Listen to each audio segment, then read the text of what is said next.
Welcome to the number one Bengals podcast. I'm your host, Dadio and I'm joined, as always, by John Sheeran. We don't have Dr. Hoji the Electricus Moji, but we have, John, we have a really it's a very exciting time for Bengals fans because, look, there is the fact that Mike Brown came out and endorsed, Zac Taylor. It tells us everything we need to know, that he is the man for the job. He's the best possible person for the head coaching job.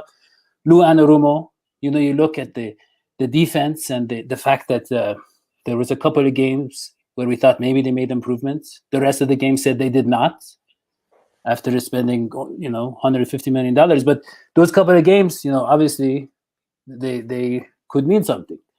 You look at there's all around. The lack of coaching changes for the coordinators tells you that these are the guys for the job because Mike Brown already has them under contract. Yeah, you're struggling there, aren't you? Yeah, I really am, John, because here's the thing. So I'm trying to understand what's going on, John. So let's take a quick look, okay? Let's take a quick look at what we saw recently, okay? And that is that Mike Brown came out and said, "We remain bullish on the foundation Zac is building." And John, it's just, I never gave Mike Brown enough credit for how witty and really sophisticated his language is. Because, John, bullish is just one T short of being an anagram for what this whole situation is and for how he operates the franchise, right? Bulltish is what you're referring to, right? Right. And but look at this, John. Look at this. We remain bullish on the foundation that Zac is building. John, again, careful choice of words. What is a foundation? I looked it up. According to Google, a foundation is the lowest load-bearing part of a building, typically below ground level. So basically, the Bengals have dug themselves a grave, but it's a very nice grave. Yeah, it's sturdy. Okay? Yeah. They're not going anywhere, is what you mean. They're not going anywhere. No, they are a hole in the ground, is what they are. But John, it gets more interesting, okay? Because look at this. We remain bullish on the foundation Zac is building. And we look forward to giving our next year fans the results that we all want. Okay. Joe Burrow. Okay. Can you see that? No, okay. Could we expect a future? We have a great foundation. Again, very subtle, but we are a hole in the ground. We are a coffin. And I look forward to giving the fans what they deserve. Giving the fans what we all want. Giving the fans what they deserve. John, I have a question for you. Is our franchise quarterback being held ransom? No, I think he's actually in California repairing the knee that his head coach and offensive line coach kind of destroyed for him. I think he's coming back to Cincinnati pretty soon. Maybe then he'll get be under custody of the Browns in terms of what hostage would be. Look at how much of a company man our quarterback is. Coach's son, look, he's saying exactly what the owner said, right? Well, yeah, that's why they like him. Yeah. Yeah, but it just kind of tells you it doesn't really mean anything, does it? Well, no. Like, I think Zac Taylor's job security was always, in an extent, tied to what Joe Burrow thought of him. The two have been working together since last March before the draft when they've had those conversations because they knew they were going to take him. And regardless of how pro-ready Joe Burrow was coming out of LSU, his success as a rookie was always going to be at least loosely tied to Zac Taylor being a former quarterback, being quarterback's coach. So that was always going to be a factor in this whole thing. But I think that this is what we as outsiders have to look at for what they're going to do. And it's just they're going all in on the same staff, essentially, the same hierarchy of the staff. Things will change underneath the coordinators, but there's not really a turnover. It's not really instrumental change with all three coordinators and the same head coach. So the whole message, the plan in itself is maintaining for year 3 of an organization that's won 6.5 games in 2 years, and it's literally just see what you can do in year 3. And if it's unsuccessful, like it has been for the past 2 years, then like that's half of Joe Burrow's rookie contract. They can't waste any more time after that. So like that's what they're saying, but at the same time, like they have to realize that the expectations, especially in a division where 3 teams made the playoffs, it's at an all-time low. Like if they haven't been able to do it in the past 2 years, then why is year 3 supposed to be any different from an expectation standpoint? You have the quarterback, but you had him for 11 weeks and you failed to build an offensive line around him. And the whole plan was that Joe Burrow was supposed to carry this team to any resemblance of success. And that was unwise to do so for a rookie quarterback. So now you're planning on him coming back fully healthy after 9 months, after shredding both his ACL and MCL, hopefully building an offensive line around him, in front of him, to help protect him and make sure he plays a full 16-game schedule, and then try to just do it all over again. Like the problems with this team were not just with the offensive line coach, even though he was a giant blemish in staying on human decency and just coaching in general. So there needed to be more change with that. Like Anthony Lynn of the Chargers was fired after he went like 7-9. Like they realized what they have in Herbert. They know they have to build around him, and they realized that the head coach just wasn't it. Regardless of what impact that Lynn and quarterbacks coach Pep Hamilton had on Herbert's development, they realized that they needed more.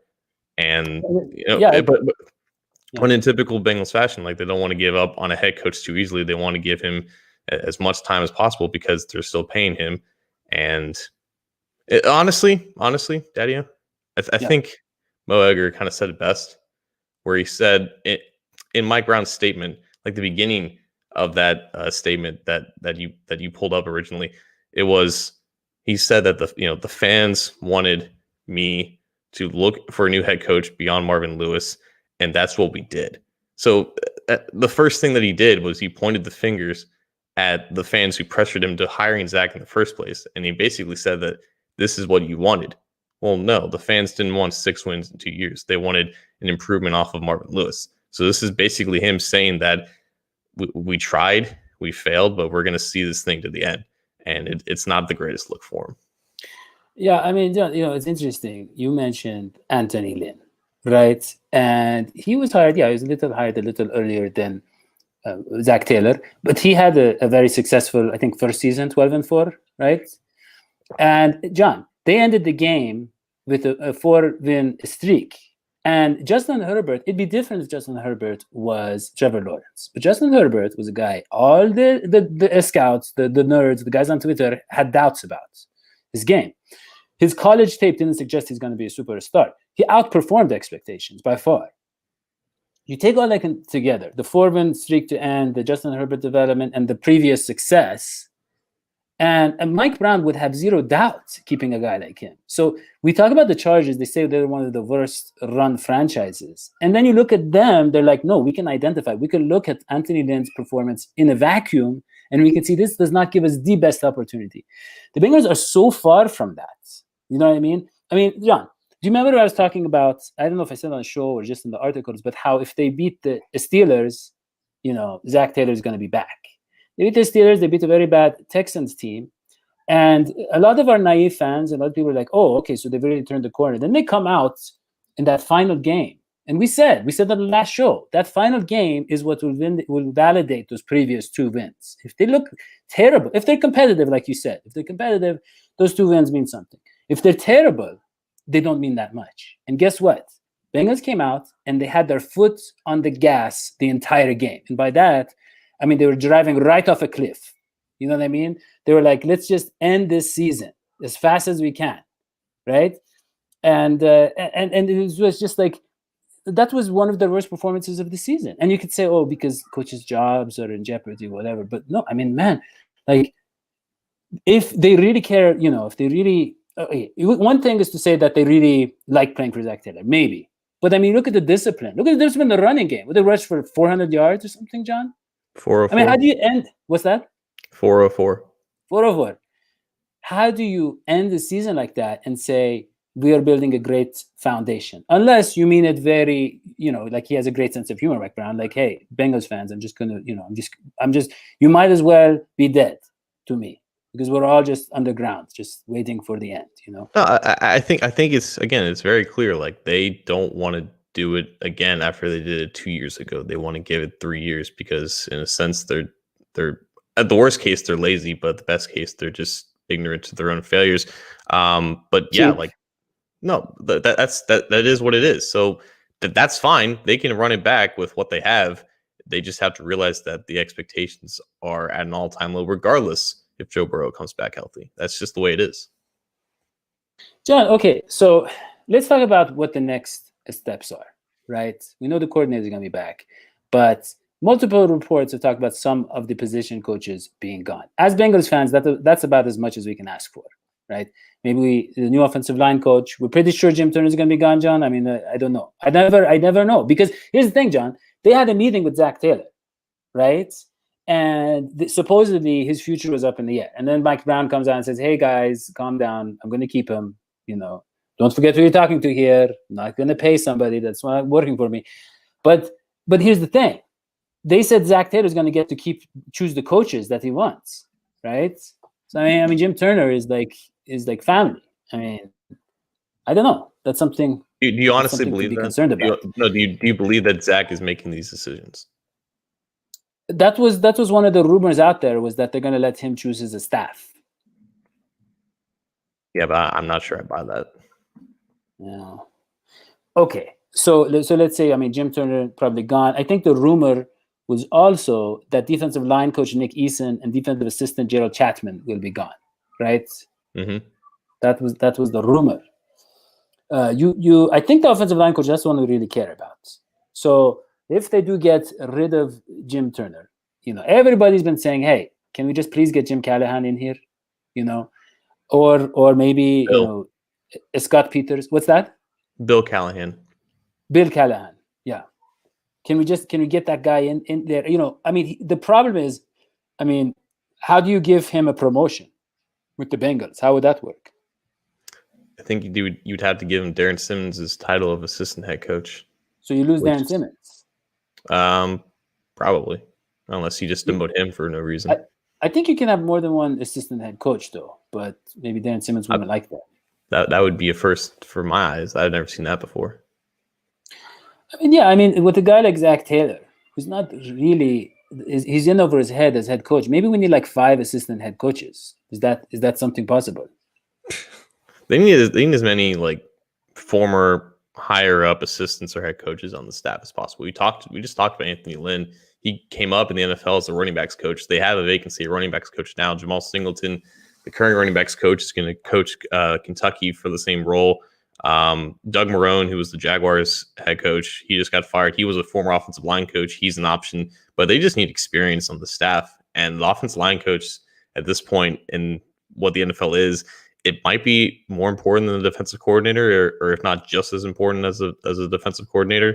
So that position is incredibly important. That's why the hiring of Jim Turner in the first place was so detrimental and had no positive impact, or it couldn't be anything resembling a positive hire when it first happened in 2019. So Callahan, I think, is staying with the Browns. He's got a great situation there. Scott Peters is Bill Callahan's assistant. He actually coached for him while Callahan was on the COVID reserve list. And I think he was a former player, and this is like his first year as an assistant coach. So he's, I guess, an option. He's worked with Callahan. Obviously, he's worked with good talent in Cleveland. He knows what to find for an offensive lineman. Marrone is another option. Bengals fans love the idea of Willie Anderson as an offensive line coach, but Willie Anderson has said multiple times that he doesn't want to coach. He would rather be on the player development side. And that's honestly what it is. Like, offensive line coaches don't necessarily have the time to reinforce and completely reteach technique, which is what guys like Cedric Boyhe and Billy Price needed when they first came out. They just have time to implement scheme and just make sure that these guys are ready to play on Sunday. They don't have time to make bad offensive linemen decent offensive linemen, even though that's what Willie Anderson can do. That's not what he wants as a coach. John, here's the thing. Here's the bigger issue. When we talk about bringing in a guy like Bob Callahan, somebody with the big, great reputation, right? And we say, because his son is on the team. Maybe he comes to save his son's face so his son can remain, offensive coordinator. You know what I mean? Maybe he's worried about the son's future because he's close to retirement. There's something there where we have a draw for him, and it's still not going to happen. But John, here's what I'm trying to say: the Bengals, with the way that they're operating, who's going to want to coach under Zac Taylor? You know what I mean? Who's going to want to coach under for this franchise? We have to come up with things to draw people to the city of Cincinnati. Just listen to me here, John, because Cincinnati chili is not doing it. People are split on it. People have tried it. I think it's like maybe 50-50, maybe less that like it. And because, in Village Island, right, we have something that there's a lot of talk about trying to recruit Patrick Mahomes to their local football team. And because they put ketchup on everything, right? So they put, they don't have pizza sauce. They put ketchup instead, okay? They put ketchup on a lot of, local indigenous foods for Cincinnati, like on fried chicken and even Cincinnati chili. They put on everything. They put ketchup on everything. And so they're using that. Actually, there's a campaign that they've started to try to lure Patrick Mahomes there. I think it's a good idea. I don't know if it's going to happen. But I'm saying Cincinnati, how are we going to bring in an actually talented, football coach who's not like 15? You know what I mean? They either have to get someone who has no chance of getting a job anywhere, like Zac Taylor. They're not going to get someone who actually has options, right? The counter to that is that it's incredibly obvious that both Taylor and his coordinators are on the hot seat in 2021. Like, if things go completely terrible to start the season, there's a legit chance that the staff gets blown up. If not during the season, by the end of the season. That's, I think, somewhat intriguing to assistants who are former head coaches who are looking to get back into a head coaching gig as soon as possible. So if there's a guy like Anthony Lynn who wants to be a head coach again, and he sees the staff that needs that has openings at assistant coaches, and he knows that the head coach has a chance of getting fired, there's at least some attractability to joining that staff and taking over as the interim head coach, and then building his resume back up to become a head coach or at least a coordinator again. So if there's anything that they have going for them, it's that. It's the fact that the hot seat has translated into a hot pool. Like, everybody is on it right now.